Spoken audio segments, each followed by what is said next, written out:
আসসালামু আলাইকুম বন্ধুরা, কেমন আছেন আপনারা সবাই? আশা করি আপনারা সবাই ভালো আছেন।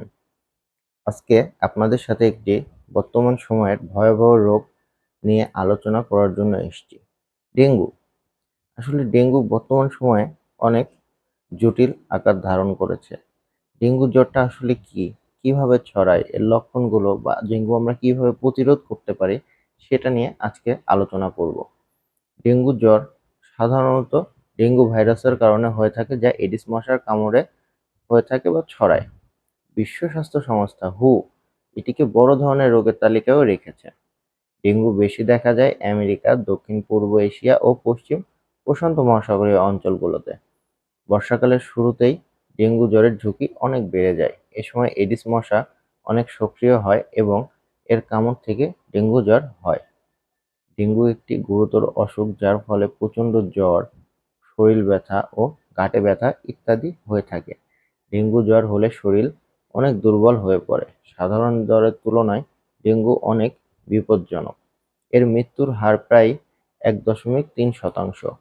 সময় মতো চিকিৎসা নিলে শরীরের রেড ব্লাড সেল বা লাল রক্তকণিকা কমে যাওয়া রোধ করা সম্ভব এবং অনেক জটিলতা থেকেও রক্ষা পাওয়া যায়। ডেঙ্গু কিভাবে ছড়ায়? ডেঙ্গু এডিস ইজিপ্টি মশাগুলো ডেঙ্গু ছড়ায়। আক্রান্ত মানুষকে মশা কামড়ালে ভাইরাস মশার শরীরে যায়, কিন্তু সঙ্গে সঙ্গে সংক্রমণ হয় না। ভাইরাস সক্রিয় হতে ৮ থেকে ১০ দিন পর্যন্ত সময় লেগে যায়। এরপরে সেই মশা যেকোনো সুস্থ মানুষকে কামড়ালে ভাইরাস তার রক্তে ঢুকে যায় এবং সেই ব্যক্তি অসুস্থ হয়ে পড়ে। ডেঙ্গু হলে মানুষের শরীরের প্লাটিলেট কাউন্ট আপ ডাউন করতে থাকে। সাধারণত একজন সুস্থ মানুষের শরীরে প্লাটিলেট ১.৫ থেকে ৪ লাখ ইউনিট পর্যন্ত হওয়া উচিত। ১ লাখের নিচে নেমে গেলে তা বিপদের লক্ষণ হিসাবে ধরা হয়। ডেঙ্গুর লক্ষণগুলো কি, বা কি উপসর্গ দেখা দিলে আমরা বুঝবো যে আমাদের ডেঙ্গু হয়েছে? ডেঙ্গু হলে আমাদের শরীরের ১ থেকে ১০৪ ডিগ্রি পর্যন্ত উচ্চ জ্বর থাকতে পারে। তীব্র মাথা ব্যথা হতে পারে, বমি বমি ভাব বা বমিও হতে পারে।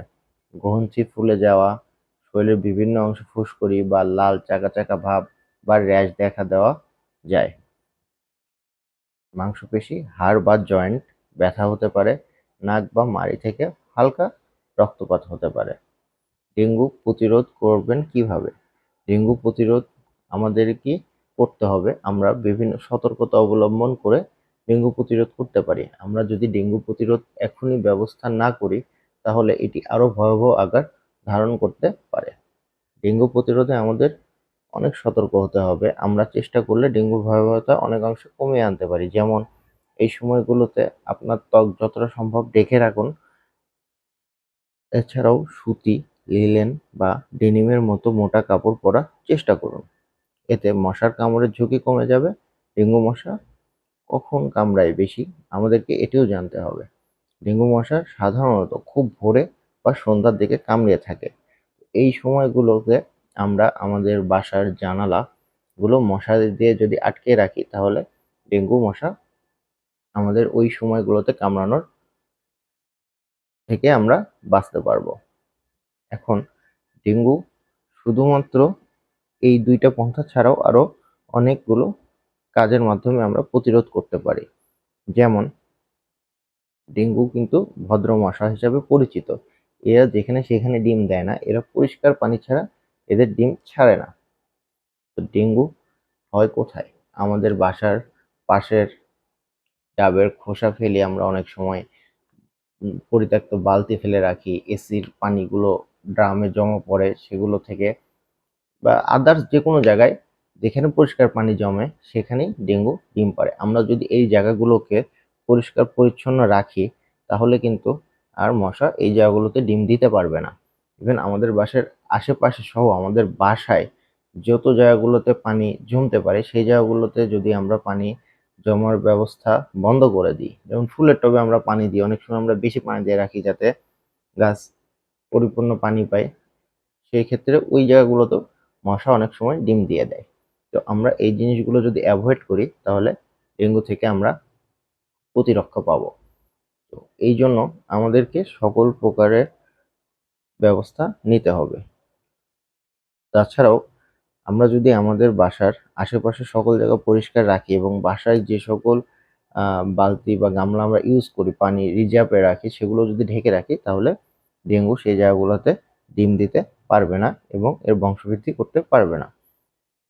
এইভাবে আমরা ডেঙ্গু প্রতিরোধ করতে পারি। ডেঙ্গু প্রতিরোধে আমাদের সবাইকে এগিয়ে আসতে হবে। তা না হলে আমরা ডেঙ্গু প্রতিরোধ করতে পারবো না। আশা করি এই কথাগুলো আপনাদের অনেক উপকারে আসবে। আবারও আসবো আমরা পরবর্তীতে অন্য একটি অসুখ নিয়ে আলোচনা করার জন্য। আজকে এতটুকুই। আসসালামু আলাইকুম। সবাই ভালো থাকবেন।